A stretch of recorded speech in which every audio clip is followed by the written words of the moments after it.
G'day, it's Scotty from Zenium Real Wealth, and welcome to our December 2019 property markets update. So it's the last one for the year. It's almost a bit of sadness there, I hear, in the land. What do you guys reckon? It's a bit sad. So what I want to do today is I'm not going to do a big annual market recap for 2019. We've all been there, done that, and pretty sure we all know what went on. What I'm going to do is I'm going to do our normal monthly market update, which is just what's happened in the November-December timeframe, and some key things that what to look out for coming into the year ahead. All right, let's get this show on the road. A big shout out to our listeners on the podcast, the Real Property, Real Wealth podcast. You get these updates, and you get some other updates as well. I do with the extraordinaire Jason Stock, who's an amazing agent in Sunshine Coast there. And so you get those updates on the podcast. Feel free to drop us a comment on those podcast links or on the link on this video if you're watching. You can see it scrolling down the bottom there. There's our join link for Zenium.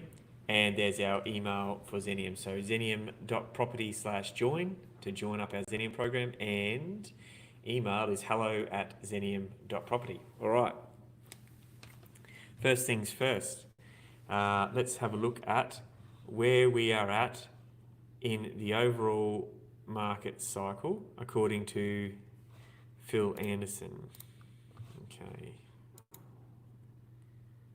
Let's chuck this in. Okay, for those of you that watch sort of every month or every week or whatever, you'll get an idea that this is a clock we always show. This is Phil Anderson's clock, and he did this in about 2014, and it puts dates on it there. Phil's starting a new subscription service too, so I'd suggest you look him up on LinkedIn or Facebook, which is Philip J. Anderson, and join his free email list, and then when he goes live on his subscription service, you'll get to know about it first. Alrighty, I'm not going to go through this clock. I'm just going to reiterate that we are here in this section of a mid-cycle slowdown at 19 to 20. Okay, so somewhere in here we are where we've gone around the first phase on the inner circle, the 1 to 12 o'clock, and we will jump out to the 13 o'clock when we get out of this mid-cycle slowdown and the second phase of the cycle starts. It's a very good way to just show you how the cycle works. And it's pretty interesting as well. All right, let's get rid of this. This month is here. How big can we make that? Make that a bit bigger. Okay, so now we're going to look at the HTW clock for the month. All right, fit it on there. It's as big as I can get it, guys. Don't forget, what is in orange is different from the month before. Okay, so all the stuff that's in grey is exactly the same as last month, and the wording in orange has changed from last month. All right, here we go. So there's not a lot of changes at the peak of the market. Now, I often get asked, because I live on the Sunshine Coast, I get asked by Sunshine Coast locals, oh, you keep saying Sunshine Coast is top of the market. And I'm saying, yes, that's what HTW is saying. It's at top of the market. I said, does that mean the next movement is down? Well, a lot of times that can happen. Okay, so the next movement can go down. So if we're looking at the top of the market at 12 o'clock on the HTW clock, it's peak of the market. As we move around to say 2 o'clock, 1:30, 2 o'clock, it's starting to decline. 3 o'clock is a declining market. 4:30 is approaching bottom of the market. 6 o'clock is bottom of the market. 7:30 is start of recovery. 9 o'clock is rising market. 10:30 is approaching peak of the market, and back around to 12 o'clock at peak of the market again. So the way that you naturally think is, well, it would go all the way around through the cycle like that. Well, let's just have a look at last month's clock to answer that question. So I've got another file here. So this is November's clock. Okay, you can see that those ones up the top are the same. But let's have a look here at Ballina, Byron Bay, and a few. There's quite a few on the right-hand side, which is all that dropping side of the clock going downwards. You can see that that's cleared out a lot there. And here we go, Ballina, Byron Bay, Coffs, they've all moved over here to start a recovery. So even though they were starting to decline last month, the data that HTW has processed this month has suggested that they are straight over to the start of recovery. They didn't go through the further declining market, approaching the bottom of the market. They jumped straight over to recovery. The same with Adelaide. Down here, this is the December clock. So Adelaide is sitting at the bottom of the market, whereas last month, Adelaide was sitting in a rising market. So there's a whole 90-page report here if you want to go through and read how these guys come to their figures, and you can agree or disagree. All we do is touch on the data-driven points on these clocks because it makes it easy for you to visualize, and it also is, you can see movement, which we're seeing right now. So this is, once again, November's clock. So there was quite a few on the right-hand side, and December's clock, there's less on the right-hand side. And if they are, they move further around. So in December's clock here, we've still got Albury, Bathurst, Canberra, Dubbo, Sunshine Coast and Tamworth at the peak of the market. The start to decline, we've got Central Coast and Wodonga. Kalgoorlie is in a declining market. Approaching bottom of the market, Broome, Geraldton, Southwest WA. Bottom of the market is quite full and busy this month. We've got Adelaide, Adelaide Hills, Alice Springs, Barossa Valley. There you go. Time to go and get a cheap winery perhaps. Darwin, Ipswich, Perth, Rockhampton. Rocky has some good positive cash flow. Go and have a look there. Southern Highlands, Southern Tablelands and Toowoomba. Toowoomba's a strong market worthy of a consideration. Go check out the new airport and all the other infrastructure going on in that area. Starter recovery. Man, this one's full this month around. We got Ballina, Byron Bay, Brisbane, Bundaberg, Cairns, Coffs Harbour, Geelong, Gladstone, Gold Coast, Illawarra, Lismore, Mackay, Melbourne, Newcastle, Port Hedland, Sydney, Townsville and Whitsundays. Whitsundays interesting. Be careful where you buy. Rising market. Devonport, Emerald, Hervey Bay, Hobart, Karratha, Launceston, Mildura, Mount Gambier, Shepparton. Okay, so it's in a rising market. And then we've got nothing approaching peak of the market this month, which is probably the first time I haven't seen that in a while. And then we're back around to the peak of the market. Right, so that is the HTW update this month. The other thing that I want to talk about on the HTW is we flick back to last month's clock. It also didn't have anything approaching peak of the market. So that kind of dictates to me, it sort of says that we've got a lot of data that's saying that we're either top of market or falling and a lot in the bottom. And then there's this section of data that says that these emerging prices that don't know really where they're slowing down. Because what happens is when we're approaching the peak of the market, those sales start to slow down. So that's a couple of months now we haven't had that. So it's very interesting. All right, what else we got here? We will have a look at our Zenium Action Compass. When it decides to reload, there we go.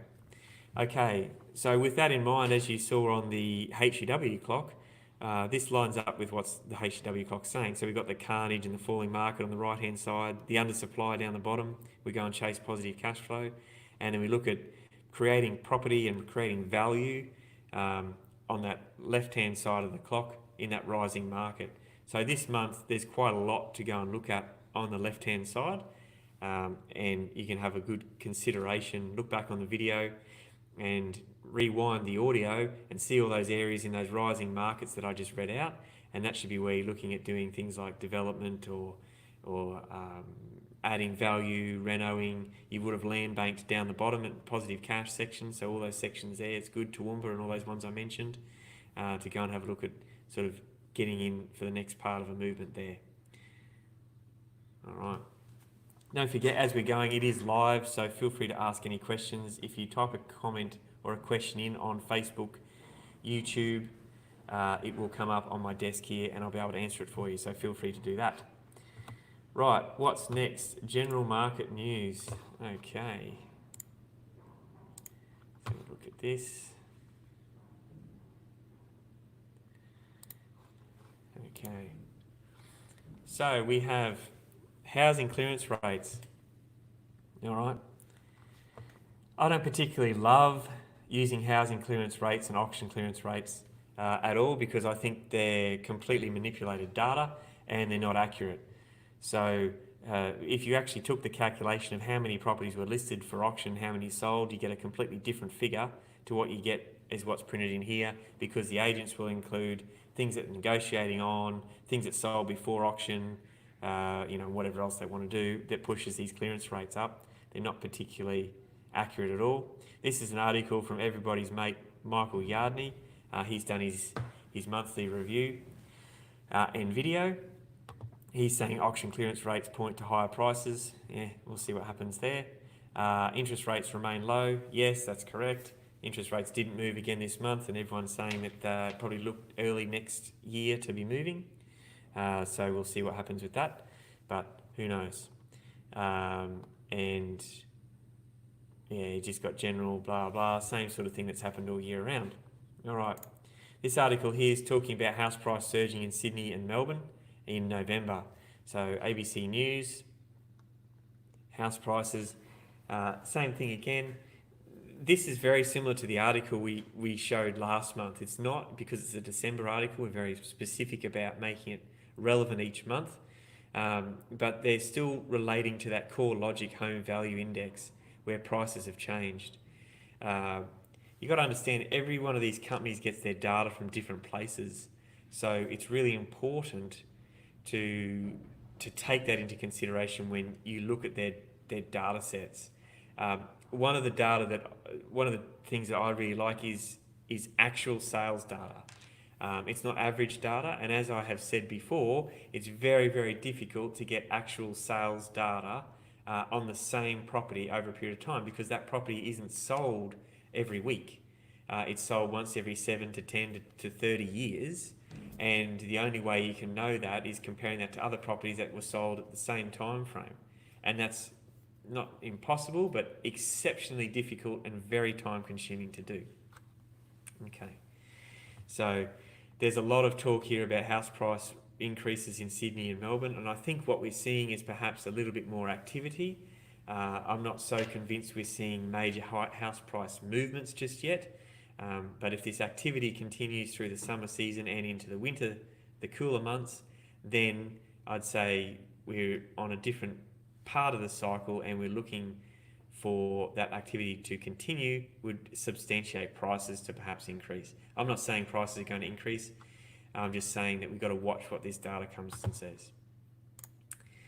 All right, this one here we've got is 8 Australian property regions to avoid in 2020. Okay, Yahoo Finance. It's always reliable, the old Yahoo Finance. So worst performing regional areas in 2019. Now this here, I'm showing you this for two reasons. Firstly, as a matter of interest, and secondly, because this totally demonstrates perhaps not what you need to be looking for. I know it kind of sounds kind of silly, right? So your worst performing regional areas in 2019 is here. Okay, it says Illawarra, Southern Highlands and Shoalhaven, Bunbury, Geelong, and New England and Northwest. Okay, this is for houses, and they've all had an annual growth or negative of 5.9% to 3.9% drop, all of them. Now the question I've got to ask is, if they've dropped in 2019, are they going to continue to drop in 2020? Maybe.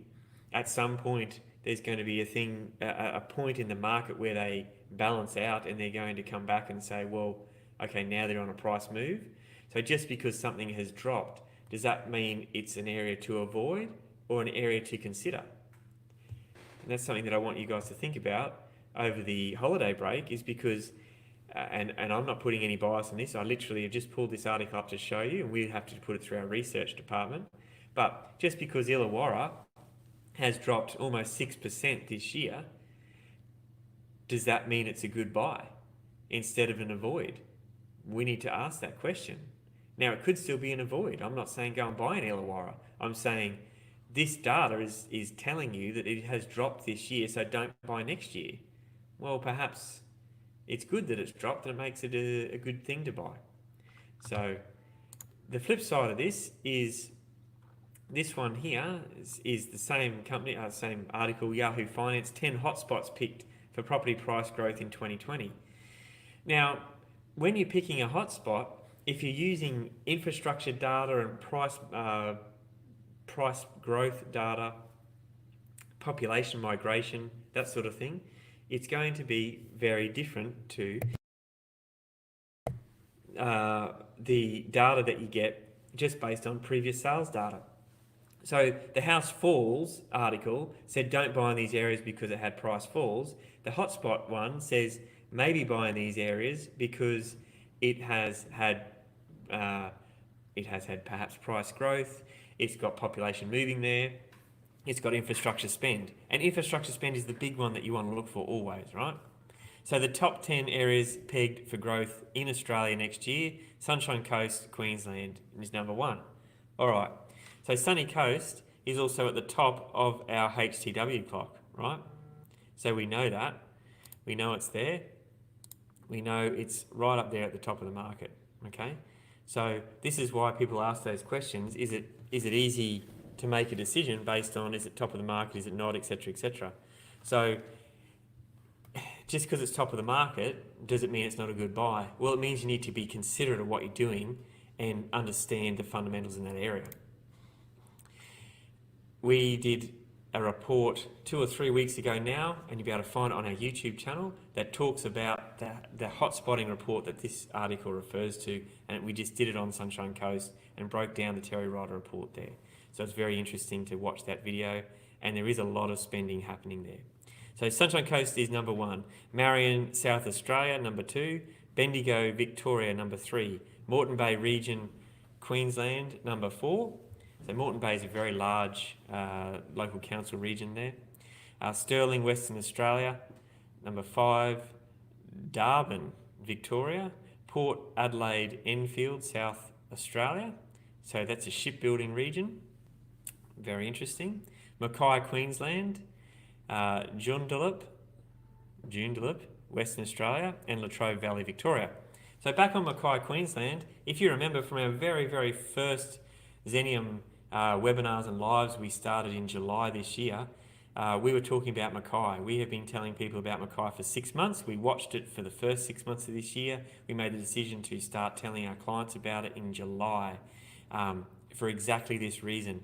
It has seen price growth, and it is going to see price growth for probably the next 12 to 18 months. So you need to look at that. If you're after some very good deals under market value buys in Mackay, we still have access to a couple of them, so it'd be worth contacting us on our email or on a phone call anytime, right? So call 1300 66 7789 and you'll be able to talk to one of our guys or girls about that area. But it's important to note that we have been talking about Mackay since July. So very important to listen to what we have to say. All right, other news, okay? We'll go over here to break some of these figures down that we've been talking about. So Michael Matusik has released his missive. It's a popular sort of thing. You can jump on to his Matusik,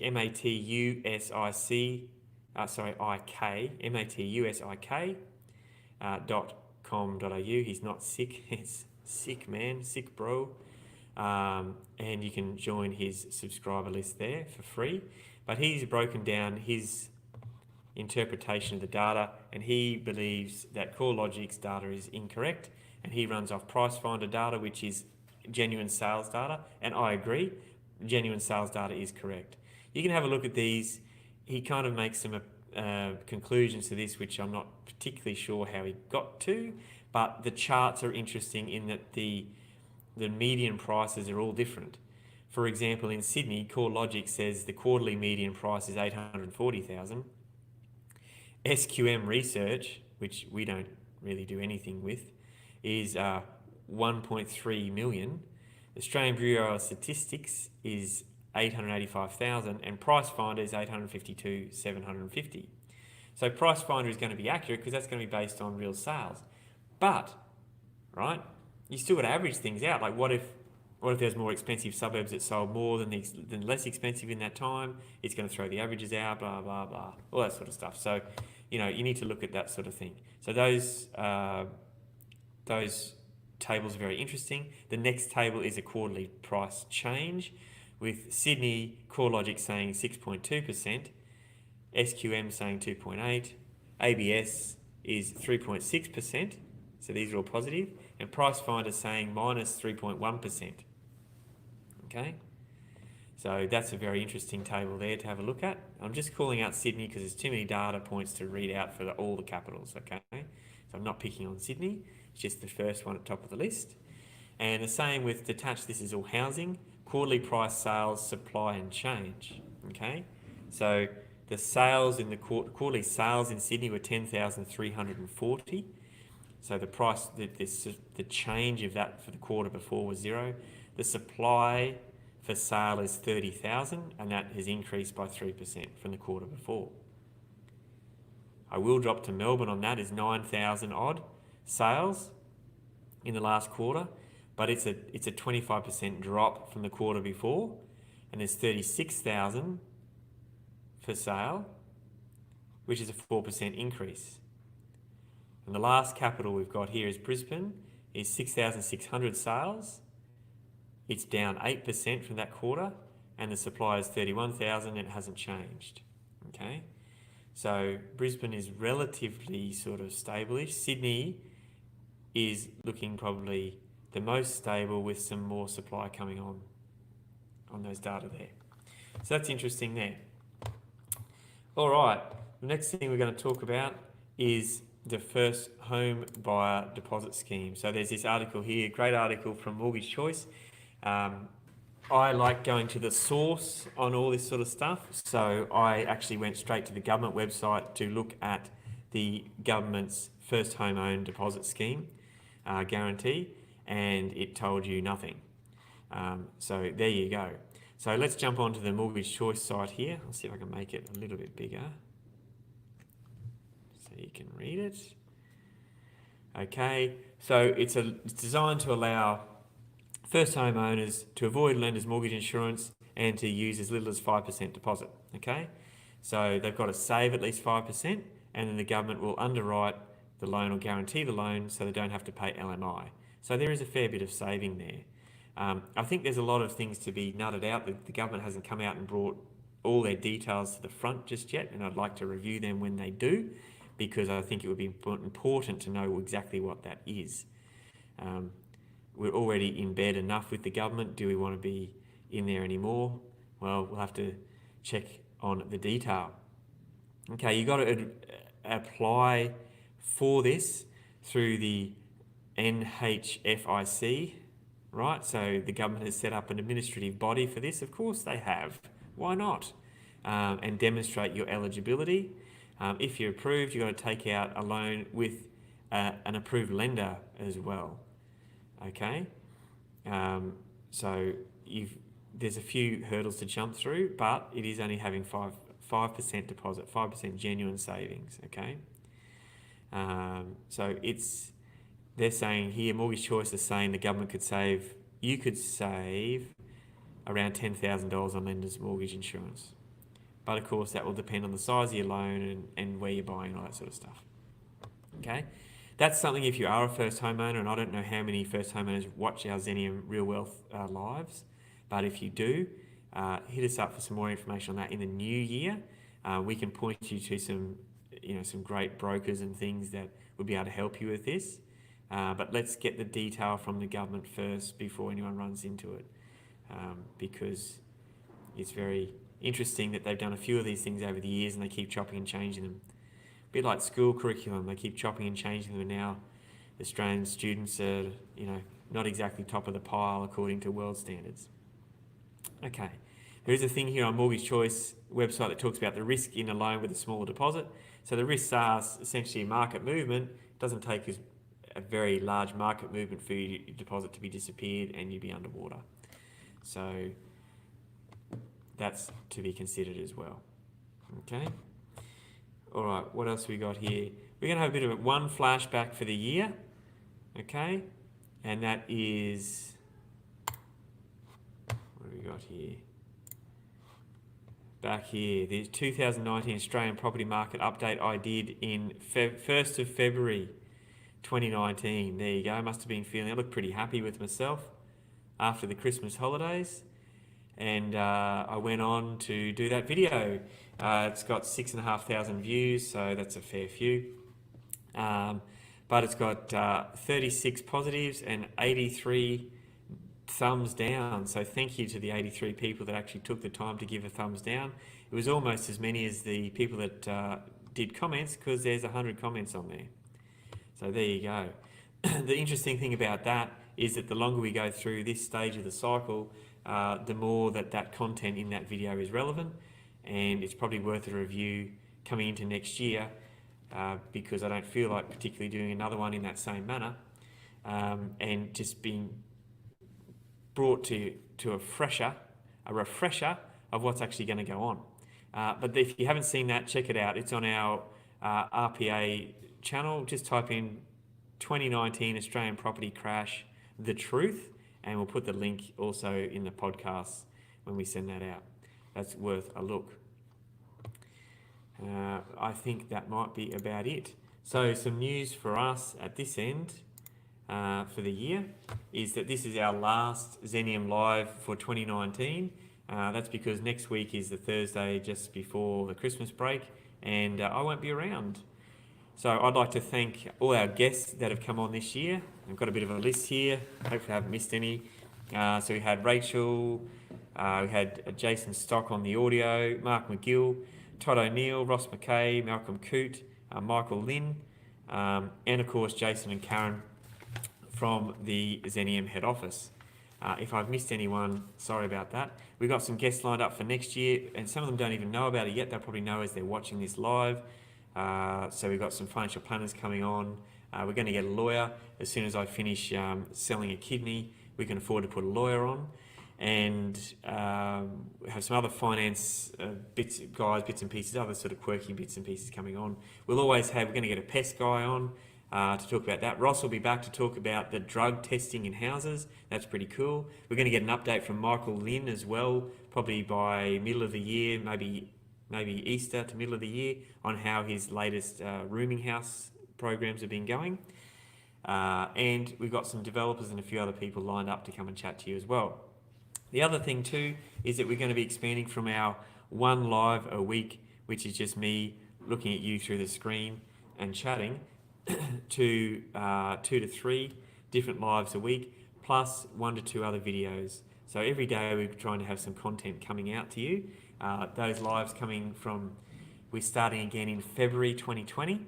Okay, so we're having the rest of December off now, and January we're preparing and changing a few things in our studio bunker in preparation for release in the first week of Feb next year. All right, that's about it from me. I want to say a big Merry Christmas to you all. Thank you very much for watching our lives. I keep looking back and seeing the numbers that we broadcasting to, the people that comment, the views that are watched after the fact. It's not always about what goes on during the live. And of course, our numbers of listens on podcasts is ever increasing. So thank you very much for that. If you have any questions now or at any time, check the details on the screen. So we've got zenium.property/join. That's to join our Zenium program. We've got hello@zenium.property. That's XENIUM. So hello@zenium.property, and that's to contact us. And of course, you can call us anytime on 1300 66 7789 and follow the prompts. Right, that's it for me for the year. Thank you very much. Thank you to our clients. I'm not going to name you all because there's a lot more clients and we had special guests. I've really enjoyed doing these lives. I've loved the interaction that's not only just on the live, but also on the email, on the social media pages, and people constantly hassling me all the time with questions. You know who you are, and thanks for taking interest in property and in what we do. I'm going to have a nice break this time with my family. Christmas time, I hope you do the same thing, and I look forward to bringing you more accurate and up-to-date information and real information next year on our Zenium Real Wealth program. We have some pretty exciting expansions happening, change of format, and a new bunker fit out. Woohoo! All right, Thank you, and until next year, stay safe over the Christmas time, and I'll see you then. All right, ciao.